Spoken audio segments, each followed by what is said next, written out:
خطبات جمعہ میں جو سلسلہ تفسیر القرآن شروع ہے اس میں سورہ بقرہ کا آخری رکوع آج ہم تلاوت کریں گے اور اس کا ترجمہ اور تفسیر پڑھیں گے۔ آخری سے پچھلا رکوع جو ہے اس کی ایک آیت رہتی ہے، پچھلے جمعہ قلت وقت کی وجہ سے اس آیت کا ترجمہ نہ ہو سکا۔ پچھلے رکوع میں لین دین کے معاملات، تجارت ہو یا قرضہ ہو، اس کے بارے میں ایک تفصیلی مضمون تھا کہ شریعت یہ کہتی ہے کہ لکھ لو، کسی کو قرضہ دو تب بھی لکھ لو، کسی سے لین دین کرو تب بھی لکھ لو۔ اب ہم یہ سمجھتے ہیں کہ ہمارا بڑا دوستانہ ہے، بڑا تعلق ہے، ہم قرضہ دیتے وقت لیتے وقت لکھتے نہیں ہیں، لیکن یاد رکھیں اللہ کے بنائے ہوئے نظام کے اندر جو یہ خوبصورت اصول ہیں وہ بندوں کے لیے اس لیے بنائے گئے کہ بندوں کے لیے آسانی ہے، بندوں کے لیے رحمت ہے۔ ورنہ آپ دیکھتے ہیں کہ قرضہ لینے دینے پہ کتنے جھگڑے ہیں، اور نبی رحمت صلی اللہ علیہ وآلہ وسلم نے ارشاد فرمایا کہ قرض جو ہے یہ محبت کی کینچی ہے۔ اور حضرت ابوبکر صدیق رضی اللہ تعالیٰ عنہ سے کسی نے پوچھا تھا دوست چیک کرنے کا طریقہ کیا ہے، تو حضرت ابوبکر صدیق نے کہا تھا ادھار لے لو، بس پتہ چل جائے گا۔ ادھار دینا یہ بھی بڑی دل اور گردے کی بات ہے، اور ادھار لے کے واپس دینا یہ بھی بڑی ایمانداری کی بات ہے، ورنہ پھر ذلیل و خوار کرتے ہیں۔ تو خیر اللہ تعالیٰ نے اس رکوع میں ایک تفصیلی طور پہ حکم دیا، فرمایا گواہ بنا لو۔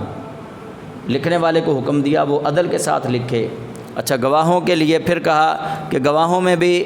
2 مرد ہوں اور عادل ہوں، عدل کرنے والے۔ اچھا، اگر 2 مرد نہ ملیں پھر شریعت نے کہا 1 مرد ہو، 2 خواتین کو لے لو۔ اور پھر خواتین سے کہا کہ 2 خواتین اس لیے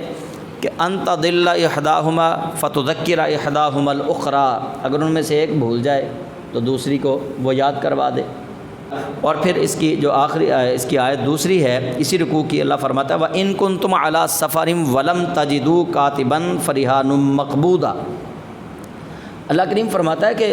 لین دین ایک تو ہوتا ہے کہ بیٹھ کے تم نے کر لیا، اور دوسرا لین دین ہے سفر کے دوران کسی سے کیا۔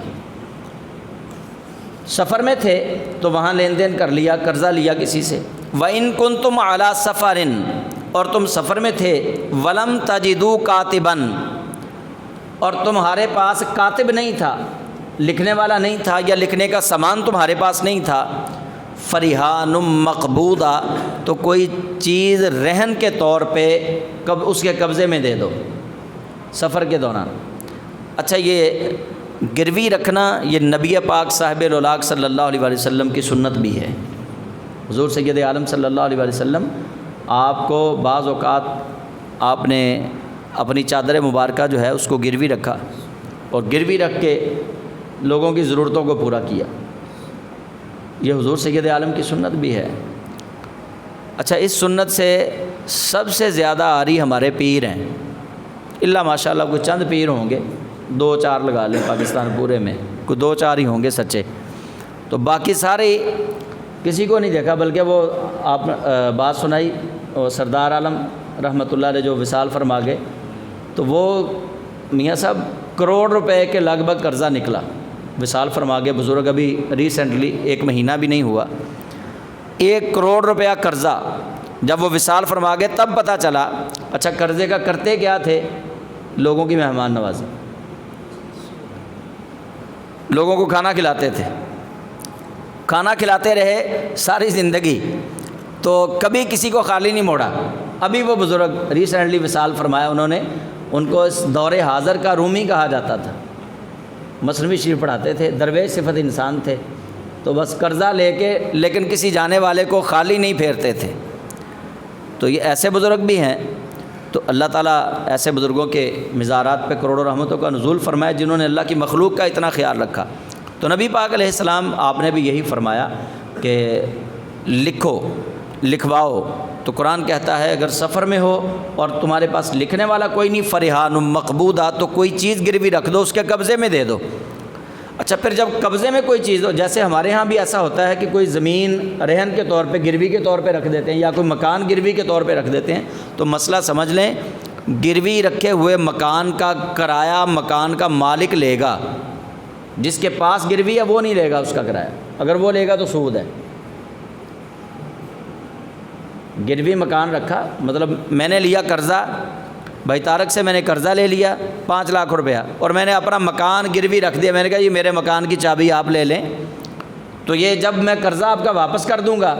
اب مجھے میرا مکان جو ہے اس کی ملکیت واپس کر دینا، یا میں نے اپنی رجسٹری ان کے سپرد کر دی۔ اب میں نے جو مکان ان کے سپرد کیا ہے، گروی طور پہ رکھا ہے، یہ میرے مکان کا اگر کرایہ لیں گے تو سود ہوگا،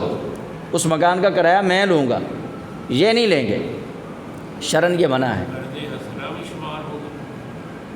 جی قرض حسنہ، بالکل یہ قرض حسنہ ہے، نیکی والا قرضہ، کہ اللہ کی رضا کے لیے قرضہ دیا لیکن ضمانت کے طور پہ کوئی چیز اس سے لے کے اپنے پاس رکھ لی، یا کسی نے سونا رکھ دیا، تو بہرحال اس گروی رکھی ہوئی چیز سے اگر کوئی بندہ فائدہ حاصل کرے گا، بالاتفاق فقہا کا یہ فتویٰ ہے چاروں مسالک کے، حنبلی، شافعی، مالکی، حنفی کا، کہ وہ بندہ سودی کاروبار کر رہا ہے، وہ سود کھا رہا ہے، تو اس سے فائدہ حاصل نہیں کر سکتے۔ فَإِنْ أَمِنَ بَعْضُكُمْ بَعْضًا فَلْيُؤَدِّ الَّذِي اؤْتُمِنَ أَمَانَتَهُ، اور پھر اگر تم میں سے ایک دوسرے پر اطمینان کی کیفیت آ جائے، یعنی تسلی ہو جائے ایک دوسرے پر، فَإِنْ أَمِنَ بَعْضُكُمْ بَعْضًا، تم ایک دوسرے پر اطمینان حاصل کر لو، امن آ جائے، سکون آ جائے کہ یار یہ بندہ مجھ سے اب بے ایمانی نہیں کرے گا، مجھے پریشان نہیں کرے گا، تو پھر کیا ہے، فَلْيُؤَدِّ الَّذِي اؤْتُمِنَ أَمَانَتَهُ، تو وہ لوٹا دے جس کے پاس امانت پڑی ہوئی ہے۔ دونوں طرف یہ حکم دے دیا گیا، جس کے پاس گروی رکھی ہوئی تھی کوئی چیز، وہ گروی چیز واپس کرے، جس نے قرضہ دینا تھا وہ اس کا قرضہ واپس کر دے۔ فَلْيُؤَدِّ الَّذِي اؤْتُمِنَ أَمَانَتَهُ، تو وہ جسے اس نے امین سمجھا تھا اپنی امانت ادا کر دے، قرضے والا قرضہ واپس کرے، جس کے پاس گروی رکھی ہوئی ہے کوئی چیز وہ اس چیز کو واپس کرے۔ وَلْيَتَّقِ اللَّهَ رَبَّهُ، اور وہ اپنے رب سے ڈرتا رہے۔ وَلَا تَكْتُمُ الشَّهَادَةَ، اور گواہی دینے والا گواہی نہ چھپائے۔ وَمَن يَكْتُمْهَا فَإِنَّهُ آثِمٌ قَلْبُهُ، اور جو جان بوجھ کر گواہی کو چھپائے گا بس وہ دل کا گناہوں کا مریض ہے، اس کا دل گناہ گار ہے، یعنی وہ اندر دل کا مریض ہے، اس کو آپ منافق کہہ لیں کہ وہ اس کے دل کے اندر پھر یہ برائی ہے۔ فَإِنَّهُ آثِمٌ قَلْبُهُ، پس وہ گناہ گار دل رکھنے والا بندہ ہے۔ وَاللَّهُ بِمَا تَعْمَلُونَ عَلِيمٌ، اور گواہ بے شک گواہی نہ دیں، وَاللَّهُ بِمَا تَعْمَلُونَ عَلِيمٌ، اور اللہ تو جانتا ہے نا جو تم کرتے ہو، اللہ جاننے والا ہے۔